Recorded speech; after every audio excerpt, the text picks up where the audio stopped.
નમસ્કાર મિત્રો, form feeling YouTube ચેનલમાં આપ સૌનું હાર્દિક સ્વાગત છે. તો ઇન્ડિયામાં બીજી કોઈ ભરતી ટાઈમસર આવે કે ના આવે, પરંતુ આઈબીપીએસની ભરતી હંમેશા ટાઈમ ટુ ટાઈમ આવે છે. તો આજે પણ આપણે વાત કરીશું કે આઈબીપીએસ દ્વારા જે સીઆરપી ક્લાર્ક્સની ભરતી આવી છે એની ડિટેલમાં નોટિફિકેશન જોઈશું. તો વિડીયોને એન્ડ સુધી જરૂરથી જોજો અને ચેનલને સબસ્ક્રાઇબ જરૂરથી કરી લેજો. તો આઈબીપીએસ એટલે institute of banking personal selection, જેમાં આઈબીપીએસ અત્યારે સીઆરપી ક્લાર્ક્સની નોટિફિકેશન બહાર પાડી છે, જેની અંદર કુલ 11 બેંકોમાં ભરતી કરવામાં આવશે અને અહીંયા તમે કોઈ એક સ્ટેટમાં જ એપ્લાય કરી શકશો. ઉંમર મર્યાદાની વાત કરીએ તો 20 વર્ષથી 28 વર્ષના કેન્ડિડેટ એપ્લાય કરી શકશે.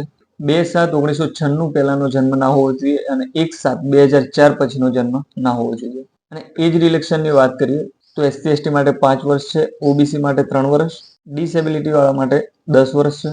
બાકી તમે જોઈ શકો છો. એજ્યુકેશન ક્વોલિફિકેશનની વાત કરીએ તો ગ્રેજ્યુએશન કરેલા તમામ વિદ્યાર્થીઓ આની અંદર એપ્લાય કરી શકશે.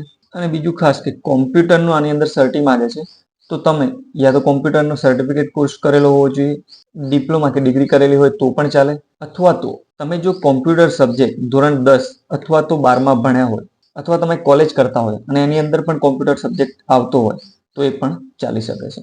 તમે પર્સન્ટેજ કેલ્ક્યુલેટ કેવી રીતે કરશો? તો આની અંદર ફોર્મ ભરતી વખતે તમારે બધા સેમિસ્ટર અથવા તો બધા વર્ષના જે ટોટલ માર્ક્સ હોય એના પર્સન્ટેજ કાઢવાના છે. અને જ્યારે પણ તમે પર્સન્ટેજ લખો ત્યારે જો તમારા આ રીતે 59.99 હોય તો એ 60%થી ઓછા જ ગણવામાં આવશે. મતલબ કે તમારે 59% લખવાના છે, 60 નહીં. અને જો 60.50 હોય તો 60 લખવાના. તો એ રીતે પર્સન્ટેજ લખવાના છે. એપ્લિકેશન ફીની વાત કરીએ તો એસસી એસટી પીડબ્લ્યુ ઈએસએમ ડીએસસીએસએમ આ બધા માટે 175 છે અને બીજા બધા માટે 850. તમે ફી ઓનલાઈન યુપીઆઈથી પણ ભરી શકશો. એક્ઝામ સ્ટ્રક્ચરની વાત કરીએ તો જે પ્રિલિમ્સ એક્ઝામ છે એ ઓબ્જેક્ટિવ ટેસ્ટ રહેશે અને જે કોમ્પ્યુટર પર આપવાનો રહેશે, જેની અંદર English, numerical ability, reasoning ability આ 3 મેઇન સબ્જેક્ટ રહેશે, જેની અંદર ટોટલ 100 માર્ક્સનું પેપર હશે, જે તમારે 60 મિનિટમાં પૂર્ણ કરવાનું રહેશે. ત્યારબાદ મેઇન એક્ઝામ આવશે, જેની અંદર general financial awareness, general English, reasoning ability and computer aptitude અને ક્વોન્ટિટેટિવ એપ્ટિટ્યૂડ આ ટોટલ મળીને 190 પ્રશ્ન હશે, જેના 200 માર્ક્સ થશે અને 160 મિનિટમાં પૂર્ણ કરવાનું રહેશે. તો આ 2 એક્ઝામ પાસ કર્યા બાદ તમને સીધી જ નિમણૂક મળી જશે. મીડિયમ ઓફ એક્ઝામિનેશનની વાત કરીએ તો આપણે ગુજરાતના લોકો માટે ગુજરાતી ભાષામાં જ આખું પેપર હશે, જેથી તમે આસાનીથી સમજી શકો અને વધુ માર્ક્સ લાવી શકો. ખોટા જવાબ માટે 0.25 માર્ક્સ કાપવામાં આવશે. જો ટોટલ જગ્યાઓની વાત કરીએ તો આપણે ગુજરાતની અંદર બેંક ઓફ ઇન્ડિયાની અંદર 25 છે, સેન્ટ્રલ બેંક ઓફ ઇન્ડિયાની અંદર 112 છે, ઇન્ડિયન ઓવરસીઝ બેંકની અંદર 1 છે, પંજાબ નેશનલ બેંકની અંદર 80, પંજાબ એન્ડ સિંધ બેંકની અંદર 18.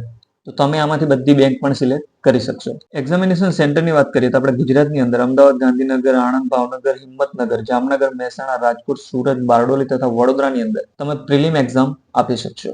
અને મેઇન્સ માટે અમદાવાદ, ગાંધીનગર, વડોદરા, રાજકોટ, સુરત તથા બારડોલી સેન્ટર તમે સિલેક્ટ કરી શકશો. તો ઇમ્પોર્ટન્ટ ડેટની વાત કરીએ તો ઓનલાઈન એપ્લાય તમે 1/7/24 થી 21/7/24 સુધી કરી શકશો. પેમેન્ટ તમે 1/7/24 થી 21/7/24 સુધીમાં કરી શકશો. જે પ્રિલિમ એક્ઝામ છે એ 12/8 થી 17/8ની વચ્ચે લેવામાં આવશે. કોલ લેટર ઓગસ્ટમાં ચાલુ થઈ જશે. ઓગસ્ટ 2024ની અંદર ઓનલાઈન એક્ઝામિનેશન થઈ જશે અને એનું રિઝલ્ટ સપ્ટેમ્બર 2024ની અંદર આવી જશે.